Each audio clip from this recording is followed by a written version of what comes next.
नमस्कार, मैं प्रीति आर्य। मैं आज आपके लिए मालती जोशी जी की एक और कहानी पीर पर्वत हो गई है सुना रही हूँ। तो शुरू करते हैं कहानी। पीर पर्वत हो गई है। रजत सुबह सवेरे ही उठ बैठा था और मम्मी को झिंझोड़ रहा था। मम्मी उठो ना प्लीज़, 6 बज गए हैं। क्यों सुबह सुबह उसे तंग कर रहा है? नानी ने झिड़की दी। थोड़ा सा और सो लेने दे, हफ्ते में एक ही दिन तो मिलता है, रोज़ तो तड़के उठना ही पड़ता है। पर आज पापा आएंगे ना, 8 बजे तक तो मुझे तैयार हो जाना है मम्मी प्लीज़। पर अब मम्मी को ज़्यादा मनाना नहीं पड़ा। पापा का नाम सुनते ही निर्मल तड़ से उठ बैठी।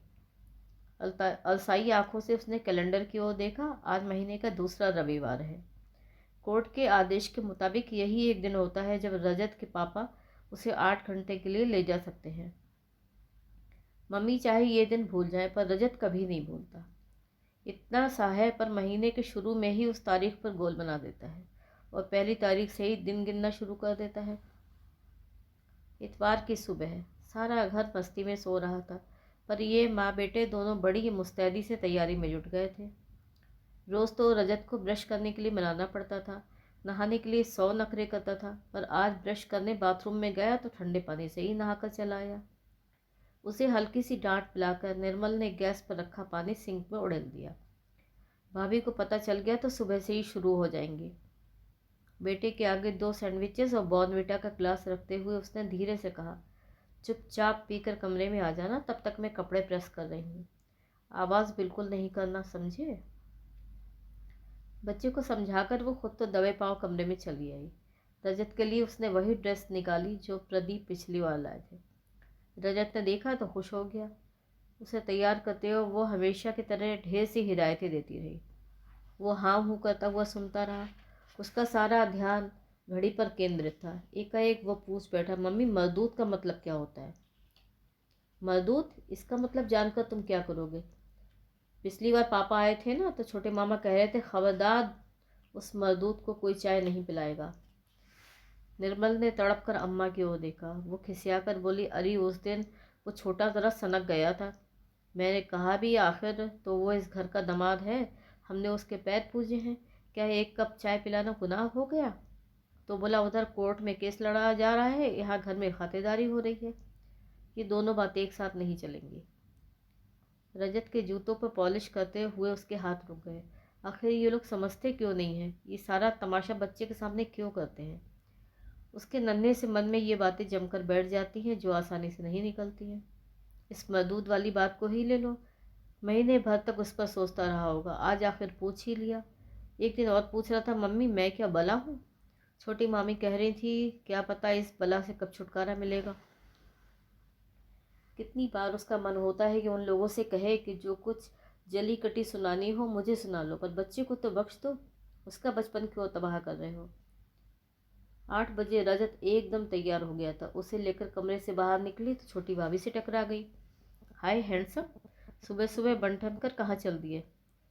अरे आज उनके पिताश्री का दिन है ना, बड़ी भाभी ने याद दिलाया। अरे वाह, फिर तो मज़े हैं भाई, खूब खातिरदारी होगी। बेचारे प्रदीप जी महीने भर की कसर एक ही दिन में निकाल लेते हैं।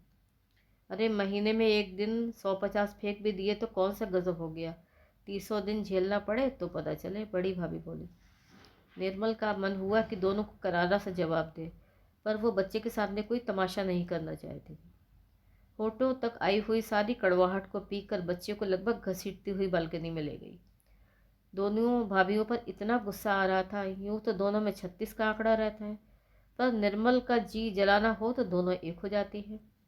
उनका वश चले तो निर्मल को यहाँ एक दिन भी न रहने दे, पर घर माँ के नाम है और माँ अभी जीवित है, इसलिए कोई वश नहीं चलता। मन ज़रा सुस्थिर हुआ तो उसने रजत के सिर पर प्यार से हाथ फेरते हुए कहा, देखो बेटे, जैसे ही पापा का स्कूटर नज़र आए तुम दौड़ कर नीचे चले जाना। बेकार में बेचारे इतनी सीढ़ियाँ चढ़कर ऊपर आएंगे। यहाँ घड़ी भर बैठना होता तो और बात थी, पर अभी तो मामा लोग सो रहे हैं, उनसे कौन बात करेगा। और देखो, यहाँ की कोई बात उन्हें मत बतलाना, समझे? वो हर बार यही समझाती है, पर उसे मालूम है वो हर बात वहाँ उगल देता होगा और सुनकर उन लोगों को खूब मज़ा आता होगा। पापा आ गए। उन्हें दूर से देखते ही रजत किलक उठा और फौरन सीने की ओर दौड़ पड़ा। उनके स्कूटर से उतरते उतरते ही वो उनके पास पहुंच चुका था। उन्होंने एक बार ऊपर देखा, पर इससे पहले ही वो मनी प्लांट की ओट में हो गई थी।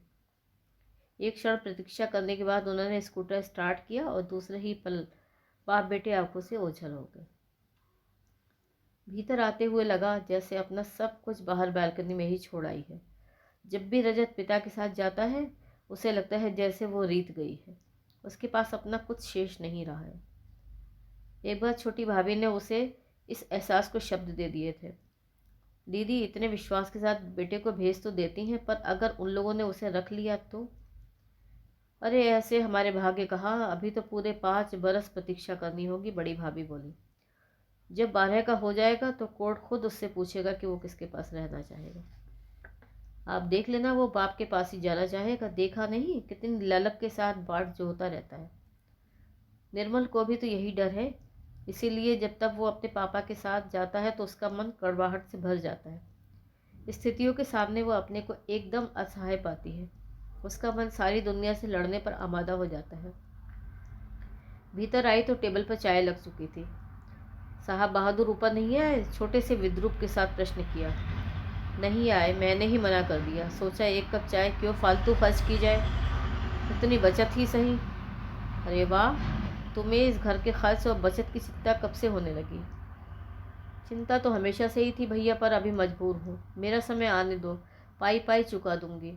और वो बिना चाय पिए ही कमरे से चली गई। क्या हुआ बेटे? अम्मा ने पूछा।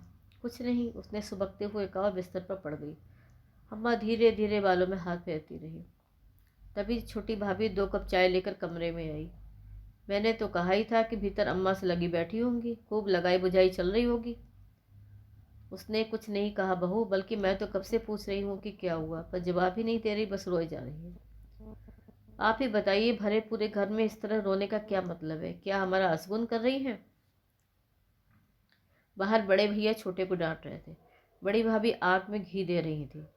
अब छोटी भी पहुंच जाएंगी तो खासा महाभारत शुरू हो जाएगा।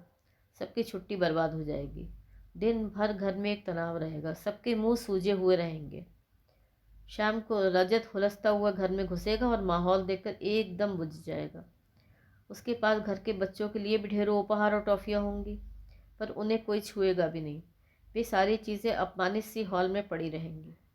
थके हारे मन से सुबह रजत उन्हें बटोर लेगा और दोस्तों में बांट देगा।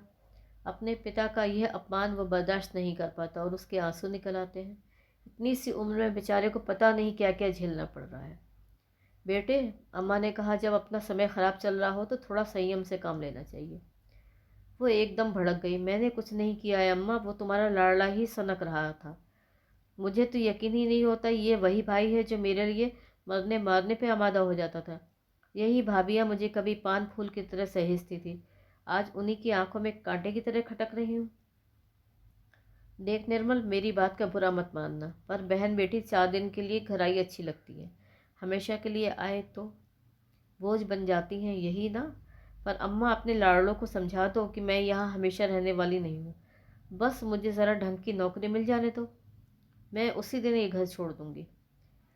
मेरी भी यही इच्छा है बेटी कि मेरे रहते तेरा कोई ठिकाना हो जाए या तू राजी खुशी अपने घर लौट जाए। अम्मा प्लीज़, निर्मल ने कातर स्वर में कहा तो अम्मा चुप हो गई। उन्हें मालूम है कि बेटी के वापस घर जाने का अब कोई सवाल पैदा नहीं होता। ये अध्याय एक तरह से बंद हो चुका है। ये बात नहीं है कि वहाँ उसे कोई तकलीफ़ थी, ना कोई मारपीट, न गाली गलौज, न शादी से पहले उन लोगों ने पैसों की मांग की थी, न बाद में। न उनका दामाद शराबी था, न जुआरी। वहाँ तो किस्सा कुछ और ही था। निर्मल का पति अपनी विधवा भौजाई के प्रेम में पागल था। शुरू शुरू में जब उसे पता चला तो एक धक्का सा लगा, पर वो शर्म के मारे किसी से कुछ न कह सकी। 4-6 महीने बाद निर्मल ने धीरे से अपनी बड़ी भाभी को ये बात बताई। वो बोली कोई बात नहीं, 2 जवान लोग एक घर में रहते हैं तो ऐसा अक्सर हो जाता है, पर अब तुम आ गई हो तो सब ठीक हो जाएगा। पर कहाँ, कुछ भी तो ठीक नहीं हुआ। 3 महीने का रजत को लेकर घर पहुंची तो पता चला संबंध और भी गहरे हो चुके हैं। अब तो पहले वाला संकोच भी नहीं रहा था। हार कर उसने अम्मा से शिकायत की। अम्मा दनदनाती समधिन के पास पहुंच गई, लेकिन समधिन उल्टे उन पर ही चढ़ बैठी। बोली ये सब तो हमें मालूम है, आप कौन सी नई बात बता रही हैं, पर हमें ये बताइए कि फिर आपकी बिटिया किस मर्ज़ की दवा है। हम तो बड़ी आशा से ब्याह कर लाए थे। उनकी स्पष्टोक्ति से अम्मा हैरान रह गई, फिर भी हिम्मत करके बोली, अव्वल तो गलती बहन जी आपकी है, ऐसी जवान बहू को घर में रखना ही गलत था, उसे पीहर भेज देती। अरे हम तो लाख भेज दे, पर वो जाती तब ना वो जाती थी ना वो भेजता था। दोनों की शुरू से ही मिली भगत चली आ रही थी। पति की असाध्य बीमारी के दौरान देवा से रासलीला रचाने वाली जेठानी के प्रति निर्मल का मन वितृष्णा से भर गया, पर उससे ज़्यादा क्षोभ उसे सास पर आया, जिन्होंने जानते बूझते एक निरीह कन्या की बलि दे दी थी। अम्मा ने तो कह डाला, बहन जी आपने मेरी बेटी की ज़िंदगी नाहक बर्बाद कर दी, उन्हीं दोनों के फेरे पड़वा देती। इसके जवाब में तुनक कर बोली, छोटी जाति में ऐसा होता होगा, हमारे यहाँ नहीं होता। अरे बाहर ही ऊंची जाति और बाहर ही ऊंचे लोग। इसके बाद निर्मल ने सीधे पति से बात की। कहा, अब तक तो जो हुआ सो हुआ, मैं उस पर पर्दा डालने के लिए तैयार हूँ, पर घर में बच्चा मैं हूँ, बच्चा है, आगे से ये सब बंद होना चाहिए। वो बंदा भी माँ की तरह ही दबंग निकला। बोला, ये सब तो ऐसे ही चलेगा, तुम्हें रहना हो तो रहो, नहीं तो रास्ता नापो। इस अपमान के बाद वहाँ रहने का प्रश्न ही नहीं था। वो बड़ी ठसक के साथ मायके लौट आई। भाइयों ने भी हाथों हाथ लिया। फौरत गुजारे भत्ते के लिए कोर्ट में अर्जी लगा दी। जेवर, कपड़े और दहेज का सामान वापस मंगवा लिया गया। 4-6 महीने तो आराम से कट गए। फिर धीरे धीरे सबके चेहरों से नकाब उतरने लगे। ऊब, खीज, उपेक्षा साफ झलकने लगी। जिस ठसक के साथ लौटी थी वो कब की समाप्त हो गई। अब बस एक लाचारी थी, विवशता थी। अलग गृहस्थी बसाना चाहती थी, पर अभी तो ये सपना ही था। गुजारे भत्ते के 500 रुपये स्वीकृत हुए थे, पर उन रुपयों में उसकी और रजत की पढ़ाई का खर्च भी पूरा नहीं होता था। उसने बीएड के लिए एक प्राइवेट कॉलेज में दाखिला ले लिया था। सुबह एक स्कूल में पढ़ाती थी। उस नौकरी की उपयोगिता इतनी ही थी कि वहाँ से उसे अध्यापन का सर्टिफिकेट प्राप्त हो जाएगा। बीएड के लिए ज़रूरी था। बाकी खर्चों के लिए भाइयों का मुंह जोतना पड़ता था। यही बात सबसे ज़्यादा दुख देती थी। सबसे जानलेवा खर्च था कोर्ट का, वकीलों का। गुजारे भत्ते की स्वीकृति के साथ एक तरह से केस खत्म हो गया था, पर अब वे लोग तलाक मांग रहे हैं और निर्मल किसी भी कीमत पर तलाक नहीं देना चाहती। उसे मालूम है कि तलाक के दूसरे दिन ही वे लोग शादी रचा लेंगे। इस देश में लड़कियों की कमी तो है नहीं। वो नहीं चाहती कि एक ज़िंदगी और बर्बाद हो। पहले तो भाई भी उसके साथ थे। कहते थे बच्चों को ज़िंदगी भर तड़ पाएंगे, कोर्ट की सीढ़ियाँ चढ़ते चढ़ते एड़ियाँ घिस जाएंगी, तब मज़ा आएगा। पर अब उन लोगों का भी उत्साह खत्म हो गया है। कहते हैं जब तुम्हें एक साथ रहना ही नहीं है तो तलाक दो, छुट्टी करो, फिर वो शादी करे या भाड़ में जाए, तुम्हें क्या मतलब। अपनी बात वो भाइयों को ठीक से समझा नहीं पाती। अब आपस में उतना सुसंवाद भी नहीं रह गया है। सबसे ज़्यादा दुख तो अम्मा के लिए होता है। उसकी वजह से उनका बुढ़ापा ख़राब हो रहा है। सोचा होगा कि सारी जिम्मेदारियों से फारिग हो गई हैं, अब आराम से बैठकर राम नाम रटेंगी, पर भाग्य में तो कुछ और ही बदा था। अब बेटी की चिंता में मरी जा रही हैं। बेटे अलग नाराज़ हैं कि बेटी को शह दे रही हैं। बहुएं कोसती हैं कि हरदम नवासे का पक्ष लेती हैं और घर के बच्चों को डांट पड़वाती हैं। हाँ, रजत घर भर का बच्चा नहीं है। किसी ज़माने में वो इस घर का खिलौना था, सबकी आंखों का तारा था, पर अब समय बदल गया है। अब तो एकदम अलग थलग पड़ गया है। निर्मल को अब डर लगने लगा है कि इस स्नेहहीन कलेश वाले वातावरण में उसका स्वस्थ मानसिक विकास कैसे होगा। या तो वो बेशर्मा और उद्दंड हो जाएगा, या फिर एकदम घुन्ना और कुंठित बन जाएगा। और बच्चों की तरह सहज सरल तो वो रहेगा ही नहीं। अपने स्वाभिमान की क्या उसे इतनी बड़ी कीमत चुकानी पड़ेगी। शाम को 6 बजे वो सोसाइटी के गेट के बाहर जाके खड़ी हो गई थी। ठीक समय पर स्कूटर की परिचित आवाज़ सुनाई दी। उसे देखकर वे लोग भी बाहर रुक गए। इस तरह के स्वागत की तो उन्हें आशा ही नहीं थी। रजत हमेशा की तरह चीज़ों से लदा फंदा था। उसे नीचे उतारते हुए निर्मल ने कहा, जाओ ये सब घर में रखाओ और कुछ देर वहीं रहना, नानी माँ अकेली है। बच्चा पिता को इतनी जल्दी नहीं छोड़ना चाहता था, पर माँ की अवज्ञा का साहस भी ना कर सका। बेमन से बराबर पीछे मुड़कर देखता हुआ वो चल पड़ा। जब गेट के भीतर दाखिल हो गया तो निर्मल ने कहा, कुछ बातें करनी थी, कहीं चलकर बैठे। प्रदीप के लिए आश्चर्य का दूसरा धक्का था। शायद 8-10 महीने बाद उसने निर्मल का स्वर सुना था, पर वो इतना रूखा था कि आशा की कोई गुंजाइश नहीं थी। वो चुपचाप पीछे बैठ गई तो प्रदीप ने बिना कुछ बोले स्कूटर स्टार्ट कर दिया। बिना कुछ पूछे 3-4 किलोमीटर चलकर एक रेस्तरां के सामने रोक दिया। चुपचाप दोनों एक कोने वाली मेज़ पर बैठकर और कोल्ड ड्रिंक्स का ऑर्डर दे दिया। इत्मीनान से बैठ जाने पर प्रदीप ने शुरू किया। बोलो, क्या कह रही थी? मैंने सुना है आपने फिर से लड़कियां देखना शुरू कर दिया है। लड़कियां देखने से क्या होता है? जब तक तुम्हारी मर्जी नहीं होगी शादी तो नहीं कर पाऊंगा। मतलब ये कि अगर मैं तलाक दे दूं तो आप एक और ज़िंदगी बर्बाद कर देंगे। इससे तुम्हें क्या फ़र्क पड़ता है? पड़ता है। जो मैंने सहा है वो कोई और भी सहे, ये मैं नहीं चाहती।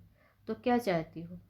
निर्मल कुछ क्षण चुप रही, फिर गंभीर स्वर में बोली, जिसके कारण ये सब बखेड़ा हुआ, आप उन्हीं से शादी क्यों नहीं कर लेते? माँ के जीते जी ये संभव नहीं है। माँ जी सब जानती है। सिर्फ जानने से क्या होता है? जानने को तो बहुत से लोग जानते हैं, पर मानना भी तो चाहिए। तो आप मनाइए ना। मुझे तो माँ जी पर आश्चर्य हो रहा है। सब कुछ जानते बूझते हुए वो चुपचाप क्यों बैठी हैं? एक औरत होकर एक औरत को ऐसी घिनौनी जिंदगी जीने पर क्यों मजबूर कर रही हैं? माँ की बात रहने दो, तुम अपनी कहो, तुम क्या चाहती हो? यही क्या भाभी का हाथ थाम कर उन्हें एक इज्जत की ज़िंदगी दें। समझ लीजिए कि तलाक के लिए मेरी यही शर्त है। लेकिन बिना तलाक के भी मैं किसी से शादी कैसे कर सकता हूँ? घोषणा तो कर सकते हैं। जिस दिन आप इतनी हिम्मत जुटा लेंगे मैं आपको तुरंत तलाक दे दूंगी। तलाक भी और बच्चा भी। बच्चा भी? हाँ, वो इस समय उम्र के बड़े नाजुक दौर से गुजर रहा है। उसे इस समय एक सुरक्षित छत की ज़रूरत है। सुरक्षित छत, अच्छी परवरिश और माँ बाप का प्यार। मुझे विश्वास है आप लोग उसे सब दे सकेंगे। और तुम? मेरी चिंता की ज़रूरत नहीं है। मेरा बीएड पूरा हुआ जाता है। अगले सत्र में मुझे कहीं ना कहीं नौकरी मिल ही जाएगी। रजत की पढ़ाई की समस्या नहीं रहेगी तो मैं वज्र देहात में भी रह लूँगी।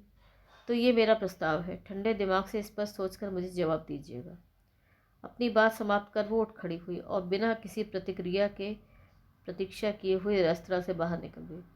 कोका कोला की बोतल हाथ में थामे प्रदीप उसे देखता ही रह गया। नमस्कार। तो ये थी आज की कहानी, पीर पर्वत हो गई है।